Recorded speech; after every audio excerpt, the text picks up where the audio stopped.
This video is sponsored by none other than Lead Heroes, you guys. Lead Heroes has got you covered when it comes to telemarketed leads and virtual staffing. On the lead side, whether it be Medicare supplement leads, final expense leads, turning 65 leads, they just got something for everybody. They can also actually have you plug in with one of their virtual staff members on the staffing side to where you can pay by the hour for one of their trained and very well vetted staff members to help you out in your business in a virtual assistant format. Just because you watch this video, they're going to give you 10% off any order you make on their website. Link to the site can be found down in the description, so go ahead and check them out.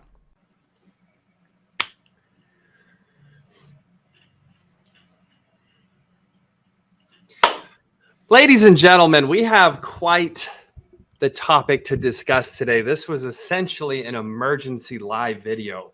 Emergency. Off schedule, right? Yes, this was not supposed to happen. A bomb went off this week. A literal and figurative bomb went off this week when CMS dropped a 199? Do we know the exact number? I think it was roughly about 200 pages. It was about a 200-page compliance update for the Medicare Advantage 2023 policy year. So there is so much to discuss with this update. How is this going to affect, your sales, marketing, face-to-face sales? Is this? I saw something being debated this morning. When does this go into effect? Is this in effect now? Is this in effect start of AEP? Is this in effect January 2023? And I saw every single one of those answers being mentioned, being talked about, you guys. So Before we get into that, though, Christian, give us an update on what's going on with the six-figure Medicare Agent Summit happening June 10th and 11th in Salt Lake City at the Radisson Hotel. Christian, what's going on?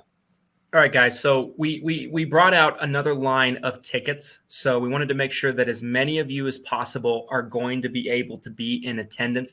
The time to get your tickets is now. There will be no more lines of tickets rolled out after this. This puts us at our maximum capacity. And this event's going to be freaking bananas, guys. It's going to be so much value that you're going to have to decide what is most valuable, because there's no way you're going to be able to implement everything. No way, shape, or form. But it doesn't matter what you want to increase in your business. Marketing, we got it covered. Telesales, we got it covered. Branding, we got it covered. Scaling, we got it covered. Investing into your business, we got it covered. Sales, you name it. Sales. Guys, this might not be the largest event for Medicare that's happening in 2022, but from a value standpoint, I personally believe this event will bring more value than any other Medicare event that's happening this year. That's why I'm sponsoring the event, Lead Heroes. That's why I'm speaking at the event. That's why I am taking the time to attend the event. I couldn't speak more highly about this event that's coming up here next month. So what a miracle that Christian was able to pull another line of tickets out. So if you have been procrastinating buying a ticket, this is really your last chance. So Christian, where can they buy a ticket if they haven't bought one yet? So at the end of the live stream, I'll throw the link in the comment section on the live video, everywhere that you might see it. And you'll be able to get a ticket through there. We don't have that many left, so we want you guys to make sure to get them while you can. And we're going to have a huge announcement at the event in terms of 2023, so you're not going to want to miss that. There's a little spoiler for you. Could you say the name of the URL now in case someone, again, you snooze, you lose on this, you guys. Once they're gone, they're gone. He can't disobey what the fire marshal's rules have set forward for the location. So what's the URL if someone's trying to jump on this now? URL is sixfiguremedicareagentsummit.com, www.sixfiguremedicareagentsummit.com. Okay. There you go. I will also, like I said, put the link in the description of the videos that you guys might be seeing this on. And you guys will be able to get tickets from there as well. But yeah, if you end up watching the replay of this, whatever the case might be, Six-Figure Medicare Agent summit.com/home is actually the official URL. Okay. There you go. Hope to see you guys there. Let's dive into this. Let's have this conversation. Let's get back to the bomb that went off this week. Christian, tell us, as of right now, what do you think this means? Give us a quick overview of what you think this new update from CMS. What does it mean for the Medicare Advantage market? What does it mean for the average Medicare Advantage agent selling over the phone, face-to-face? Give us just kind of a brief overview of what you think is going on as of right now. There's so many different areas that we are going to need to address, right? There's the disclaimer, there's the recording of calls, there's the potential recording of appointments, right? Whether it be face-to-face or over the phone. So I'll start with that. I'll start with the recordings, okay?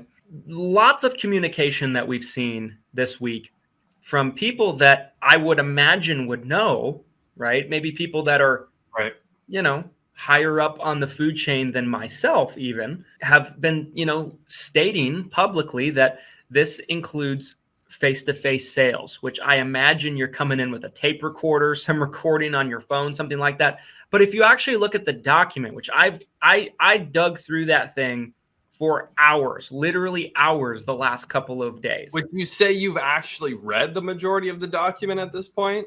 No, it's too long. I probably still only read about 25% of it if I had to guess. Yeah. But just searching different keywords and topics and things like that as well, just kind of diving through it. There is nothing in that document, and I'm confident to say, that mentions recordings and face-to-face meetings and appointments. Not one thing. It specifically mentions calls. But, okay, that being said, do you feel like there was anything that was potentially ambiguous enough that they could come back and interpret it to cover face-to-face sales? Did you feel like that was present in the document CMS dropped?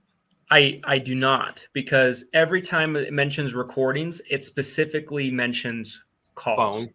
Mentions phone. It's very, very clear when it talks about phones. Every single place I've seen. That's why I went into the Facebook group last night, because I know there's people that maybe have even spent way more time going through this than me. I went in the Facebook group last night and I posted, I said, hey, I will send you $100 right now if you can show me something in writing that could even be construed towards face-to-face appointments needing to be recorded. I'm still waiting. No one has claimed their money.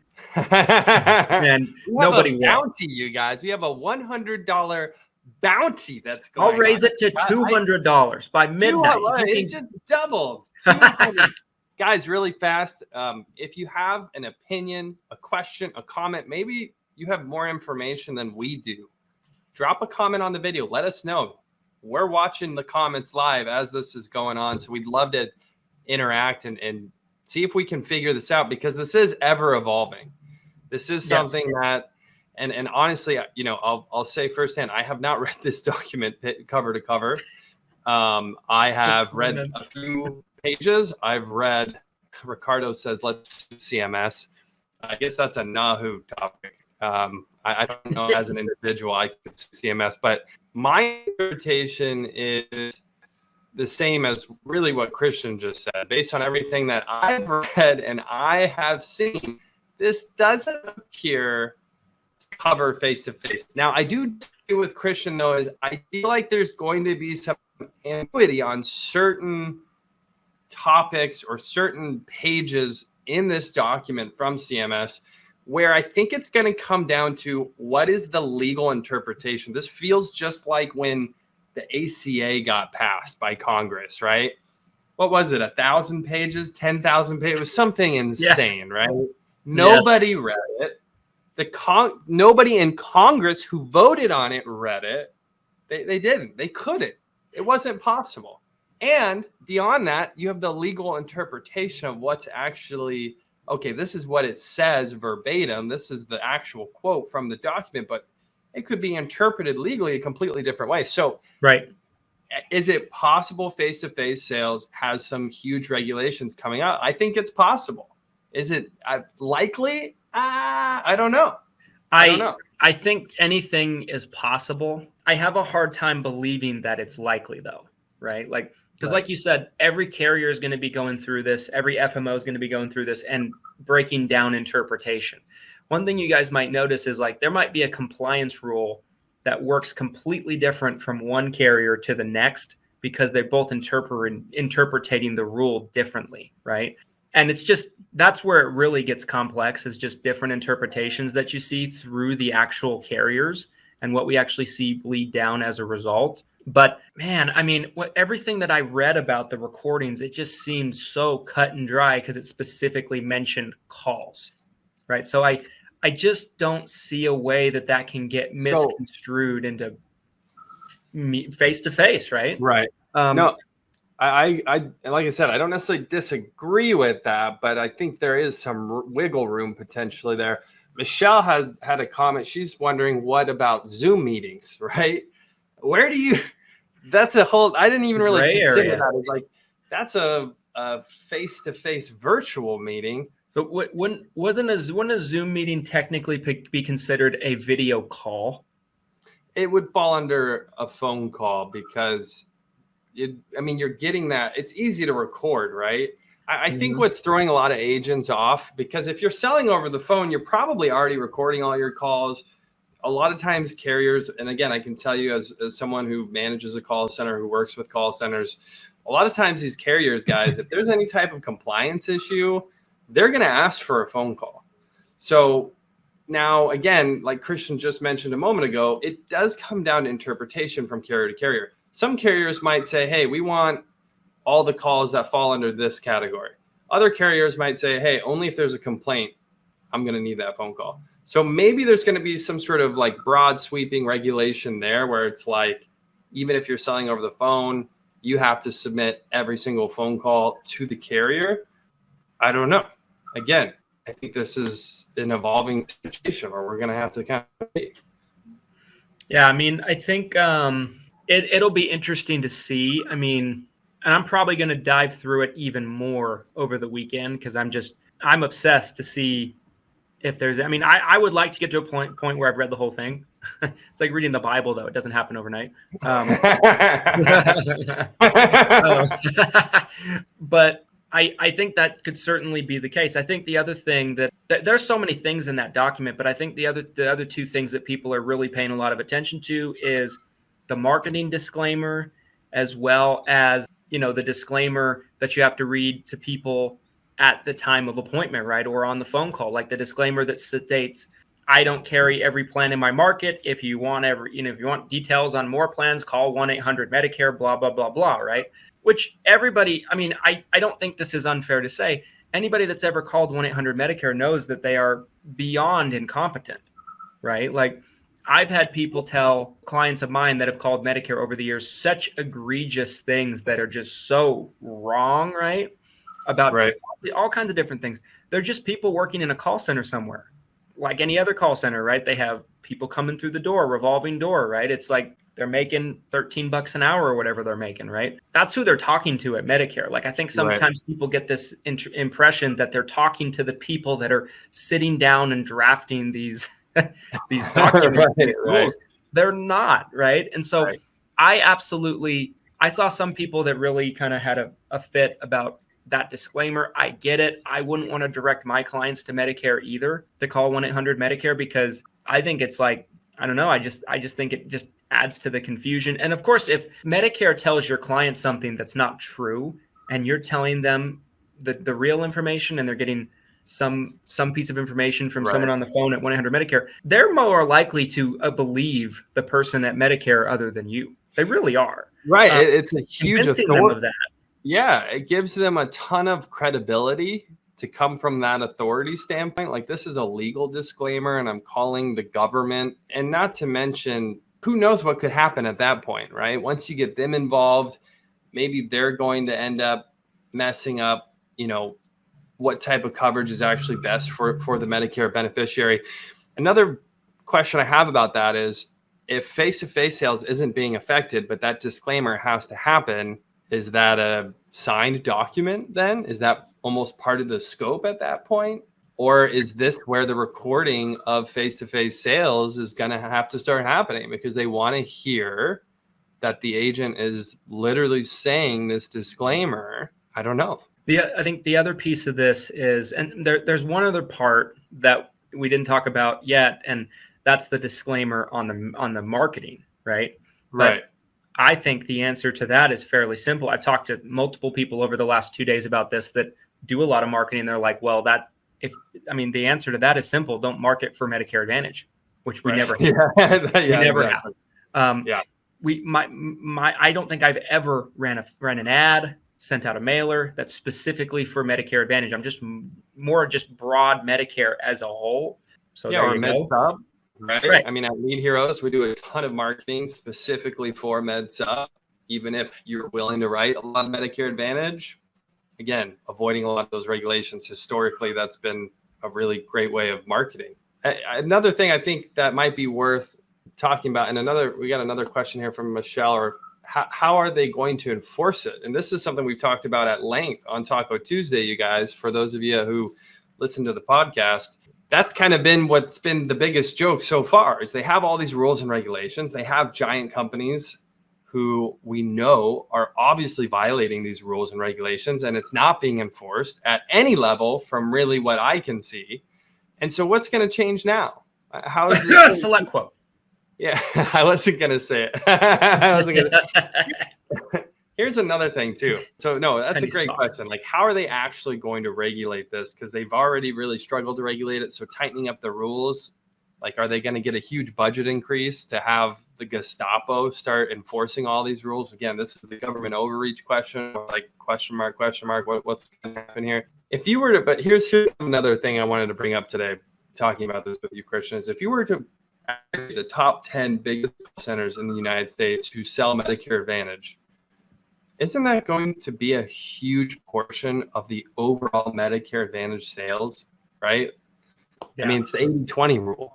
Like 20% pushes the 80%, and that's probably in my head what's going on. And so it's like, why not just focus your attention? If you're CMS, why don't you just install your own people inside these call centers?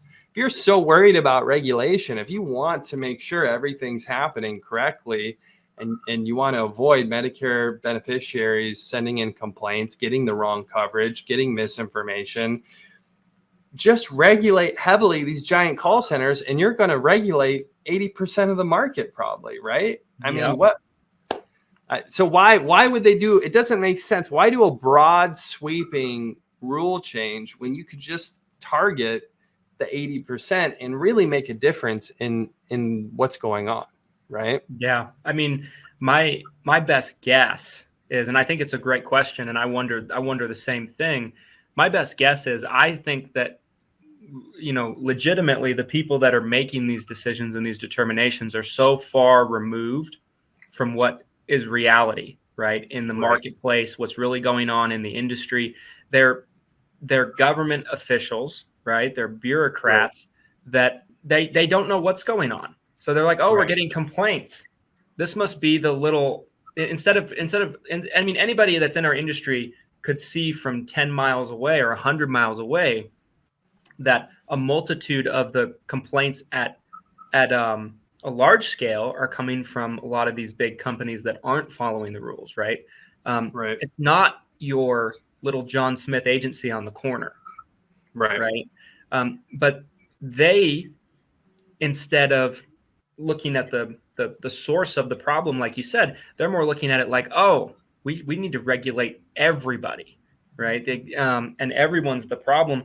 I really think that it has so much to do with that right there. It's the people that are making these determinations are probably not fit or competent to really know how to handle the situation. So they're just throwing stuff at the door. I hope one of them watches this. I hope one of them hears those words.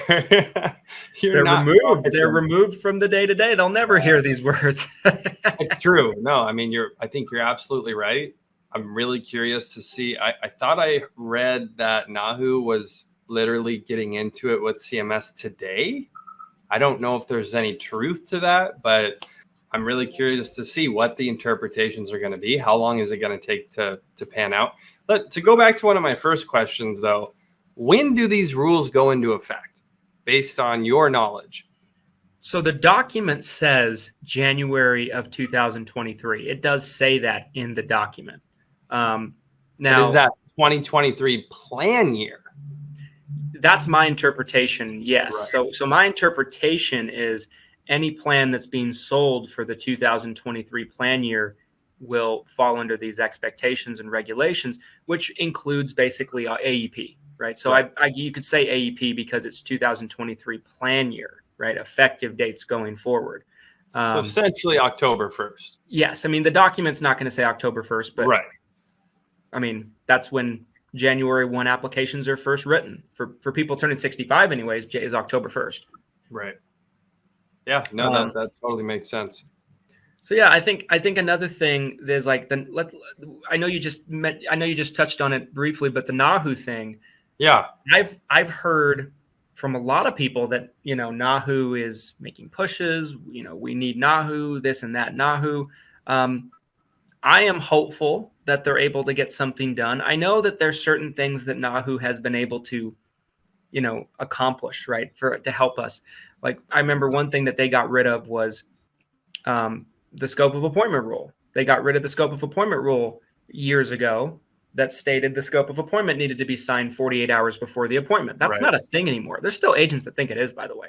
I get people all the time that they're like, it's the compliance police. They're here to give you some old information. Yeah, totally. Like, I'm like, this is ancient history for one. But now the rule is you have to get a scope of appointment signed before you talk about any specific plan, documentation or information, right? But Nahu, from my understanding, was a big part in getting that change, which I thought was a good change. I had heard as recently as about a year ago from some connections I have with our local Nahu here in Utah that they were working on completely getting rid of scope of appointments altogether. I guess that conversation didn't go well because we went the other way. Right. That's interesting to bring up because my understanding is that Medicare Advantage was heading towards less regulation, right? It seemed like from I don't know, when MA got really big, what'd you say, 2012, 2015? Mm-hmm. Like it seems like since MA really started to grow, it was starting to become a little less regulated. And then all of a sudden here we just took a left turn and it's like, what is this? What is this going to look like? So what's your best interpretation on the future of Medicare Advantage in the next 6, 12 months, 24 months? What do you think? How does this affect the future of Medicare Advantage? I think that plenty of people in our space will have a hard time adjusting, right? I think people that still do business. I mean, here's the facts. I think if it doesn't include face-to-face appointments, I think we'll see more people lean into that. I think we'll see more people lean into doing face-to-face appointments to kind of avoid it. I don't think it changes anything in terms of the phone calls unless there's someone enforcing it. Because like the rules have been there. The problem someone told me the other day, I don't remember who told me this, but I'm going to quote them on it because I think they said it right. The problem wasn't lack of rules. It was lack of enforcement of the current rules. We didn't need more. That was the problem. More rules. That'll fix it. More rules. The problem was the rules weren't being followed, right? And nobody was really doing anything about it. And I don't think it was a problem with, like I said, your mom and pop agency on the corner. I don't think that's the problem. I think the problem is these multi-billion-dollar corporations that, I mean, plenty of us have put their, your phone number in just to see what they say when you call them. I've done it. I've called some of them live on camera and they're on my YouTube channel. I love it. Like just blatant disregard for every kind of rule you can think of, right?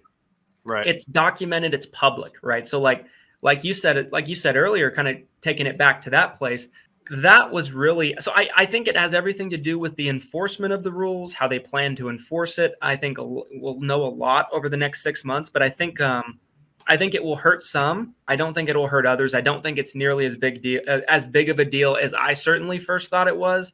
I don't think it's nearly as big of a deal as a lot of people think it is because, okay, let's dissect a couple things, right? You mentioned a second ago, if you're doing telesales, you're probably recording your phone calls anyway. We are. Right. Yeah, I mean, we've been recording our phone calls. So big deal, right? Like we don't change anything there. And if if it doesn't include the face-to-face meetings, which I don't believe it is, there's that, right? In terms of the marketing disclaimer. Interesting. So I want to talk about that really fast, the face-to-face. Do you want to mention who it was who specifically blew up that piece of this whole thing, the face-to-face, or do you not? It's up to you. You don't have to. You can. I won't comment Okay. if you want Sylvia to. Gordon. So if you guys are familiar with the FMO Gordon marketing, it was actually acquired by AmeriLife sometime in the last 24 months. But Sylvia Gordon actually put a video out on LinkedIn. I think it was Wednesday, so a couple days ago. And it was really her going through her interpretation of what is going on with this CMS guideline update, this compliance marketing guideline update for plan year 2023. And in it, she specifically says face-to-face. Now, another person beyond Sylvia Gordon that is claiming it is face-to-face is actually Tony Merwin. I actually just saw him comment this, I believe it was this morning. It appeared that Tony Merwin also believes that this recorded regulation where you have to start recording your presentation, your conversations, that it applies to face-to-face.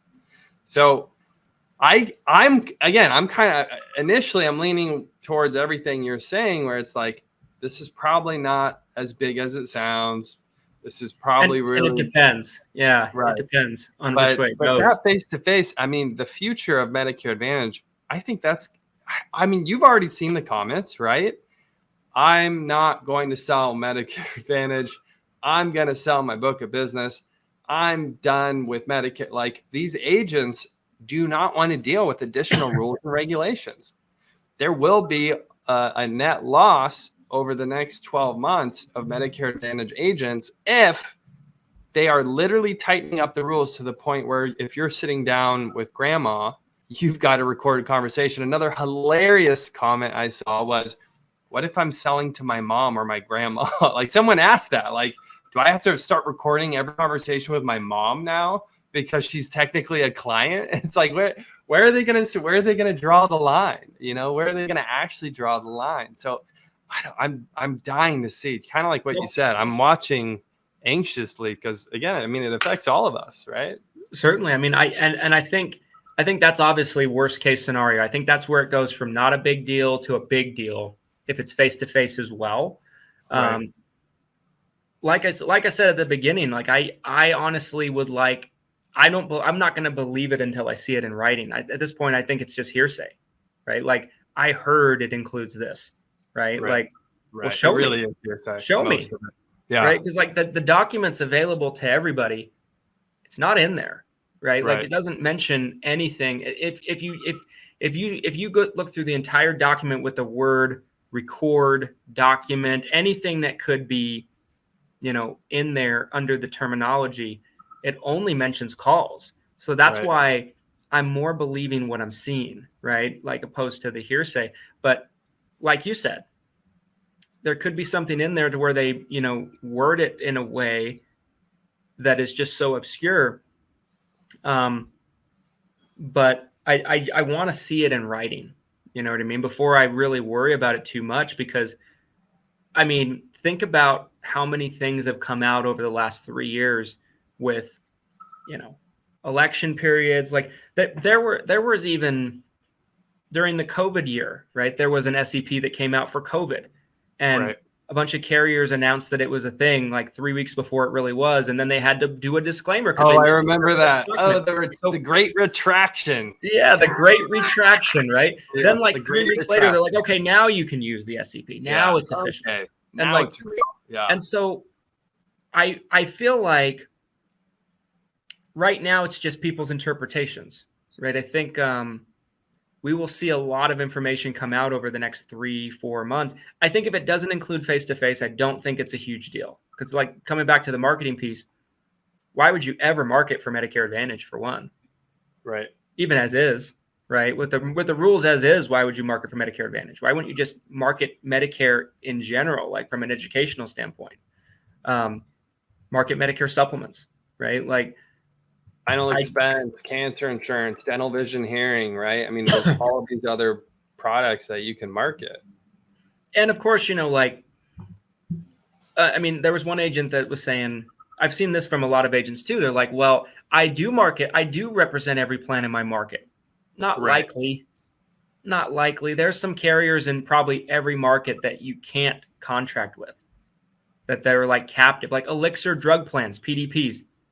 Right. Agents can't sell that. It's in most markets. So that right there means you don't represent every plan. Yeah. Right. No, Like, I would totally agree that even if it's true, the vast majority of agents do not. And I'm sure that's a term that's being used over and over and over and over and over. I mean, what percentage-wise, what do you think? How many agents actually represent every single plan? 5%?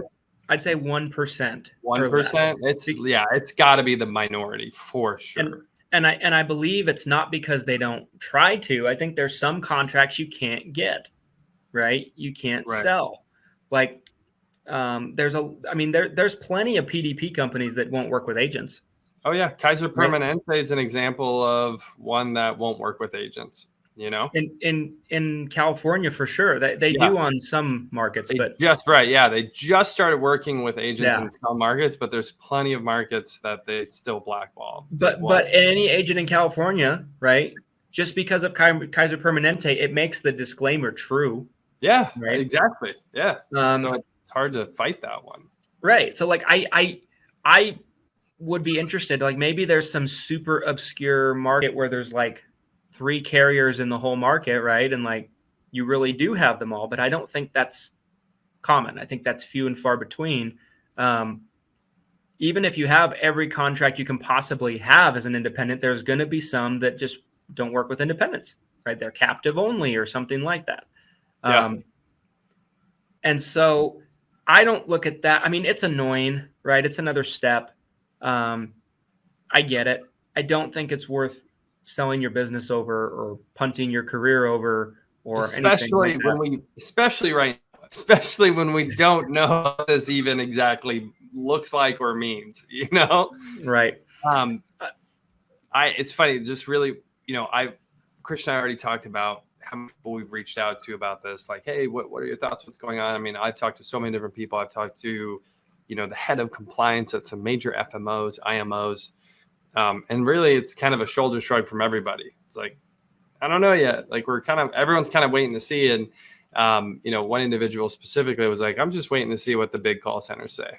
They're like, I really don't care about any of this until it comes from one of the big call centers, which Christian and I have already talked about, because they're going to be the ones that are forced to interpret this at a high level, right? Like they have a lot on the line. They have a lot legally that they have their whole legal department, legal team, right? So they're going to tear through all of this and really give, I think, a clean interpretation. That'll probably be one of the first ones, and I'm guessing we'll see that in the next week. I think we're going to start seeing some legal interpretations come out next week. That's really what I'm thinking. One thing you guys should be doing, if you're not already, is from time to time, some of these giant call centers and companies like that Glen's referring to, they're publicly traded companies. So you can listen to their quarterly calls. 100%. You can listen to their investor calls. Like it's everything they do is public. So they're going to have to probably give an explanation of, how they're pivoting and kind of what their interpretations are to their investors. Right. And so I'm going to be on those calls. I'm going to be listening to some, even though I'm not an investor. I mean, I've always enjoyed investing into penny stocks, but pretty much penny stocks. Oh, got them. Check those stock prices, guys. There's some discounts right now. Discounts. You're looking at, But fire sale. Fire sale. I mean, so one thing I wanted to ask you is from a lead generation standpoint, right? From a marketing standpoint on your side of things, how do you think this is going to impact lead generation and lead aggravators and lead companies? And it could be a good thing. It could be a good thing. Something that Christian and I have, again, to reference Taco Tuesday, we've talked about recently is the saturation in the marketplace. Is there a saturation?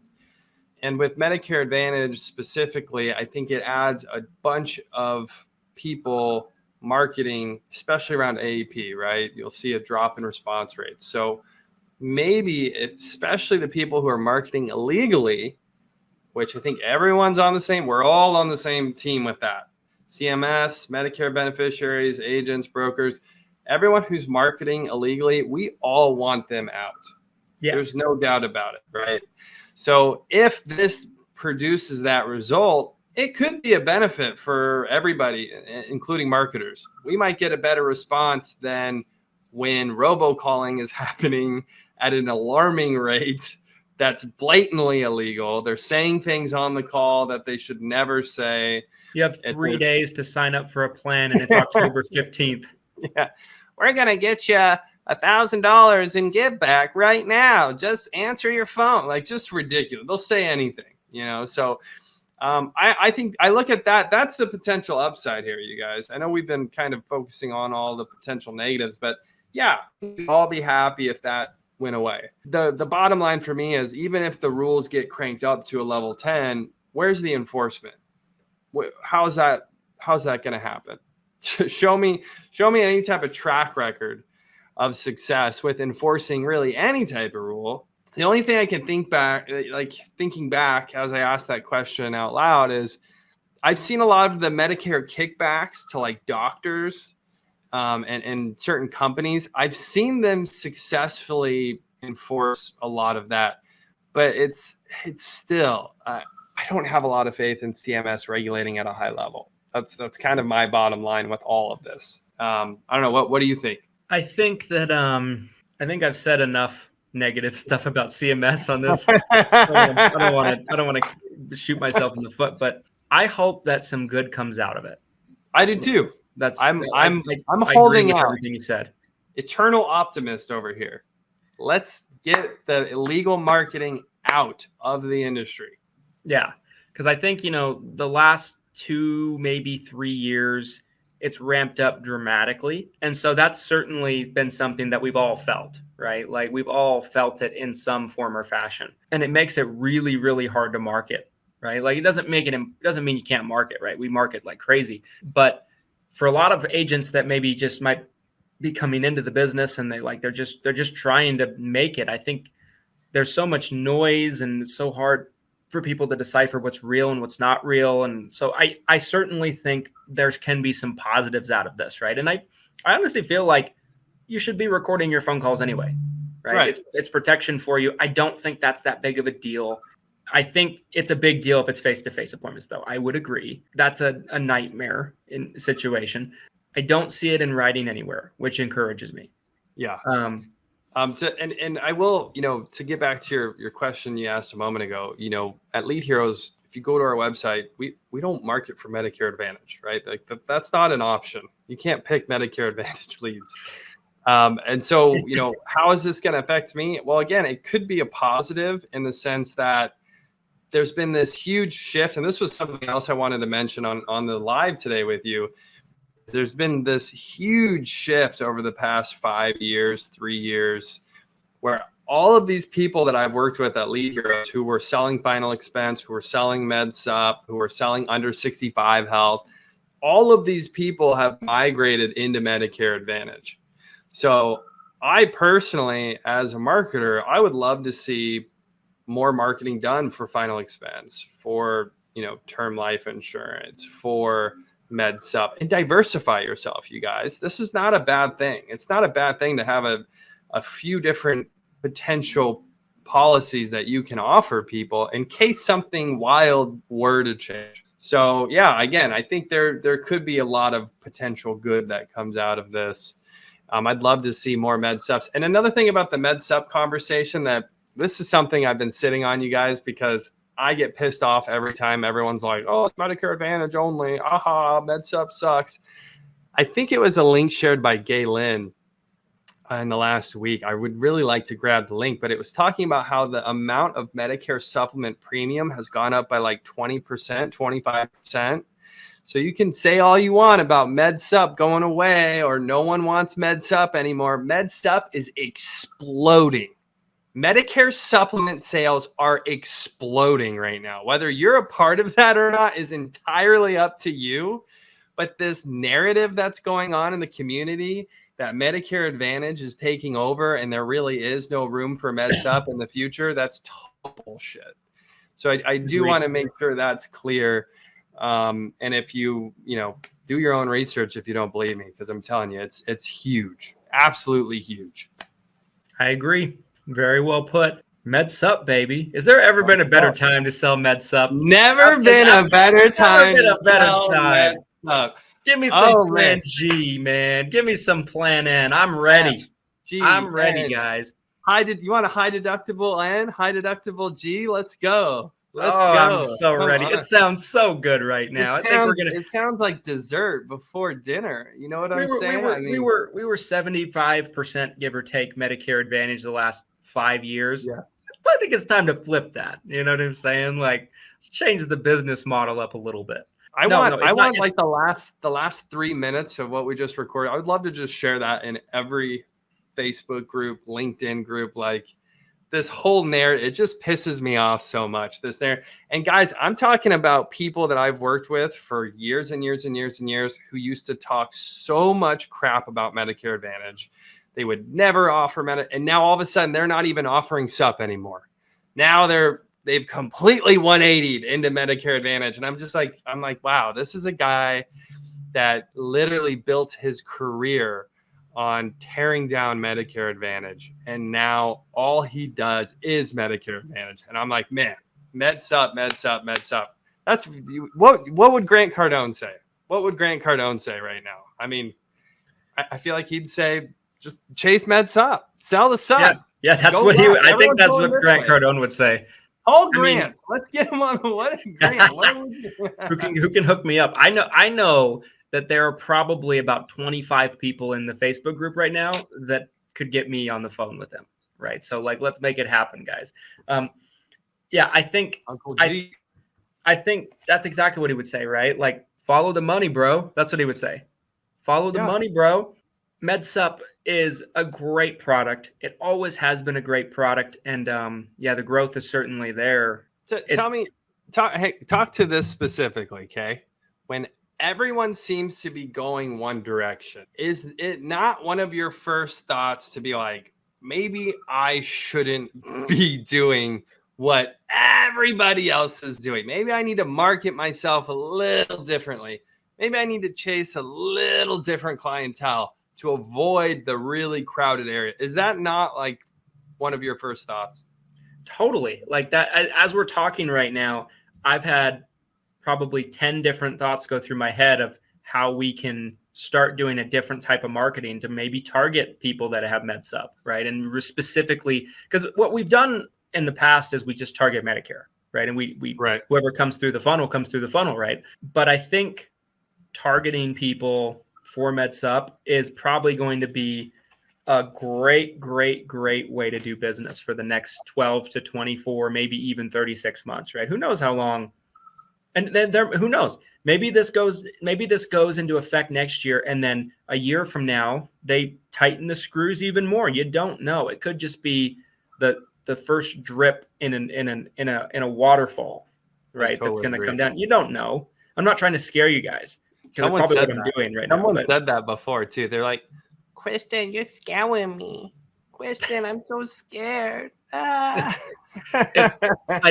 Here's one other thing I wanted to mention, right? I know we're kind of getting close to the end, and I want to respect your time, but I believe that if you try to do everything by the book, by the rules, to the best of your ability, and you always go into a meeting, an appointment, a sale with good intentions, you try to do what's best for the client, you have a heart to serve, you're going to be just fine, right? Like, always try to do the right thing, try to do everything by the book best you can, and try to do what's best for the client. You're going to be fine. I can't think of too many people that have just gotten totally like railroaded because one appointment, they didn't do one thing right.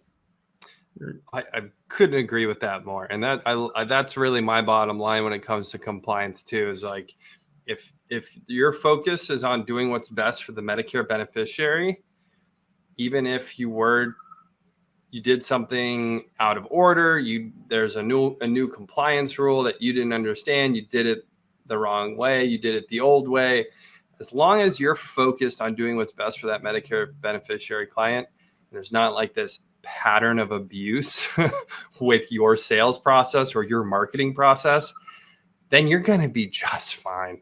And most of what this is just chatter, just people saying stuff, hearsay, lies, people trying to grab attention. I think that's a great way to end this. Someone asked in the comments, we'll answer that last question, then we'll close it out. Have they said how long we have to keep the recording for? They have 10 years, just like a scope. 10 years, which there's been I saw some comments and questions and concerns about the cost of doing that. And I'm like, there's really that's such a small cost to store unless you're talking, at scale, but then at scale, you have so much revenue coming in, you can't handle a small cost to save those calls. Like it really shouldn't be a huge concern. Not a big deal. Yeah, not a big deal. Another comment we got from Joshua Young's pivot, adapt, succeed. Rules have changed before. Some more restrictive than others. We will overcome and win still. Josh, Bingo. I love that.